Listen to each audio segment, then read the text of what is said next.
Buenas.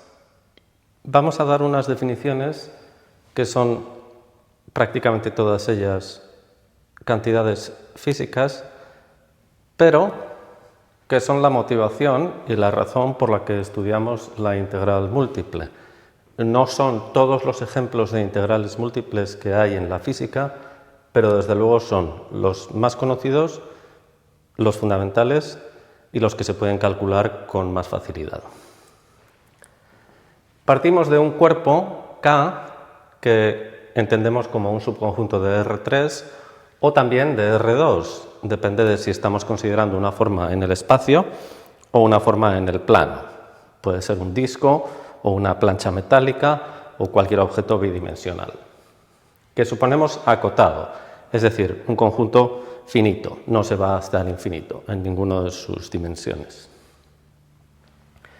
Y suponemos que nos dan una función f del cuerpo a R, que es una función continua y acotada. Estas son definiciones técnicas que hacen falta para el teorema de Fubini. Cuando lo enuncié, no enuncié ninguna propiedad ni de K ni de F, pero son importantísimas, que K sea acotado y que la función sea continua y acotada para poder aplicarlo. Esta función f la vamos a entender como la densidad en cada punto de K, salvo en un lugar. Dado el cuerpo K y dada la densidad de cada punto, se define la masa del cuerpo como la suma en el cuerpo ¿de qué? De densidad por volumen.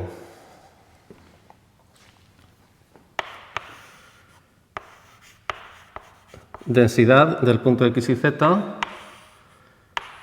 por volumen del punto X y Z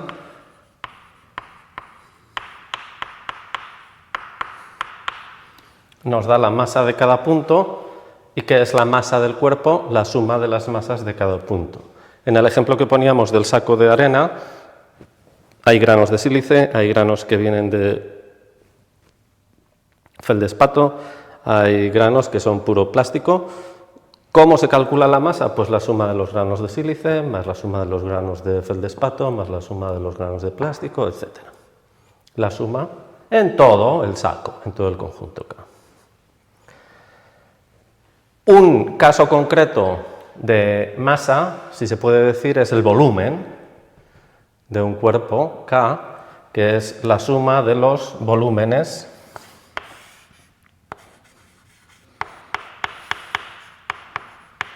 de cada punto. El volumen de un punto dijimos que era de X, de Y, de Z. El volumen de todo el cuerpo K, la suma en K de los volúmenes de todos los puntos. Fijaos que aquí hay un 1. En dimensión 2 lo llamaremos área, pero podríamos hablar de volumen en dimensión 2. Si además del cuerpo K con su densidad en cada punto se nos dice que cada punto del cuerpo se mueve con una velocidad en valor absoluto, en módulo, por ejemplo, imaginaos un cuerpo rotando, como el ejemplo que poníamos de la barra. Cuando una barra rota alrededor de un eje, la velocidad de los puntos del centro es 0 del eje, mientras que la velocidad de los puntos, según se van alejando del eje, va siendo cada vez mayor. Cada punto tiene una velocidad distinta. Si se nos da una velocidad, además de la densidad, se puede definir la energía cinética del cuerpo. Si uno tiene un sólido rígido, si el sólido rígido está quieto, no tiene energía cinética. Si el sólido rígido está desplazándose de manera lineal, tiene una energía cinética. La velocidad es la misma en todos los puntos, pero si el sólido rígido está además girando, la energía cinética, si está girando y trasladándose, pues está compuesta de la energía de la traslación y la energía de la rotación. Hay que tener mucho cuidado y calcular cuál es el módulo en cada punto de la velocidad.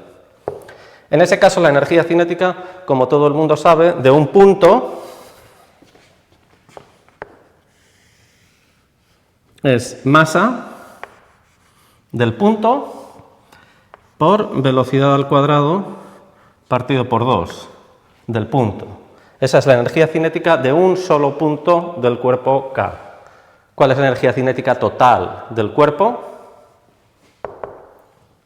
La suma en el cuerpo de las microenergías de cada punto. Fijaos que esto es, la V es un número macroscópico, la densidad es un número macroscópico, pero de X, de Y, de Z es un número microscópico, así que esta es una energía microscópica. Ahora, cuando hacemos la suma en todos los puntitos del cuerpo K, lo que nos sale es la energía macroscópica del cuerpo. Energía cinética en este caso. Supongamos, olvidémonos de la velocidad y supongamos que en lugar de la velocidad se nos da un eje. Este ejemplo lo hicimos cuando hablamos de la dimensión 1. Un eje de giro, pongamos por caso, esto es el eje de giro y aquí tenemos el saco de arena. Cada punto tiene una densidad distinta y lo que queremos calcular es el momento de inercia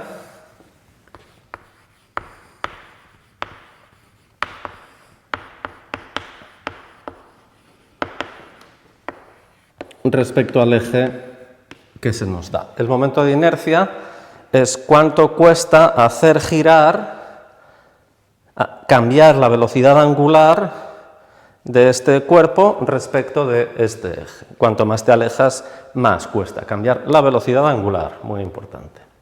Acelerar angularmente. La energía, el momento de inercia del cuerpo, que es, pues, como siempre, todos estos valores son elementos sumables, esto es lo que se denomina en física el principio de superposición, pues es la composición, la suma del momento de inercia de este grano de arena de aquí, de este de aquí, de este de aquí, de todos los momentos de inercia de todos los granos de arena respecto del mismo eje. Es la suma en K de los momentos de inercia de cada punto. Claro, cada punto tendrá un momento de inercia muy pequeño, cuando hagamos toda la suma nos saldrá un momento de inercia macroscópico. ¿Y cuál es el momento de inercia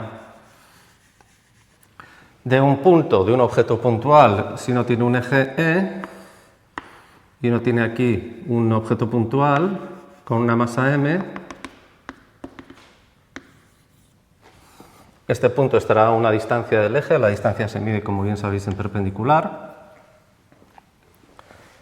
El momento de inercia de un objeto puntual es la masa por la distancia al cuadrado.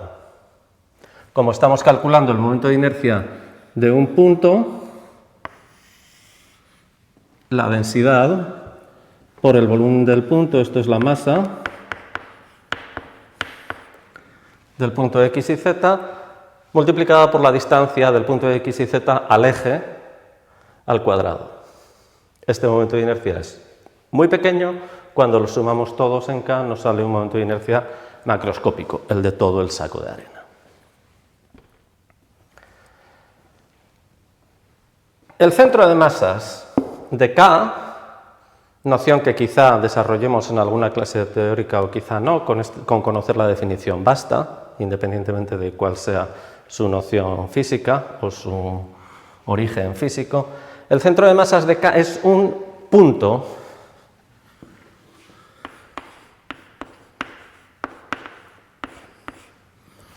así que si K está en R3 tenemos 3 coordenadas, si K está en R2 solo vamos a tener 2 coordenadas. ¿Qué punto es? Pues el que se calcula utilizando esta fórmula, que parece muy extraña pero tiene su razón de ser, es una media ponderada. La coordenada X es 1 partido por la masa ya la sabemos calcular, por la integral de las coordenadas X ponderadas por la masa. No hay más que saberse esta fórmula. Es la misma fórmula que la masa, pero la coordenada X lo que se integra es X por lo que daría la masa. Esto se llama momento lineal, pero no sé si es relevante cómo se llama.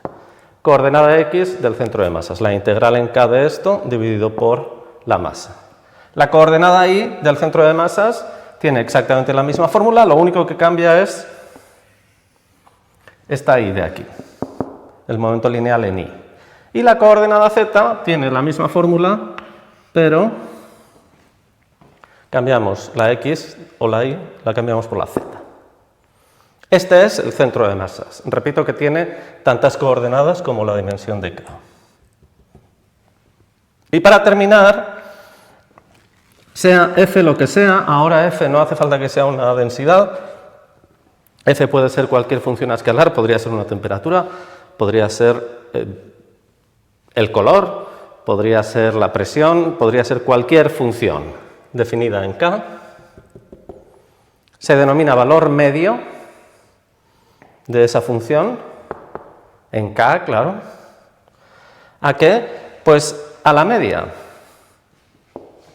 Se suma lo que vale K en todos los puntos. Fijaos que aquí estamos multiplicando por el volumen de un punto, lo que estamos haciendo es evaluar la función en cada punto y por tanto le estamos dando unidades de punto a la vez. Una vez que hacemos toda esa suma, sumamos la riqueza de cada alumno y entonces lo que tenemos no son euros alumno.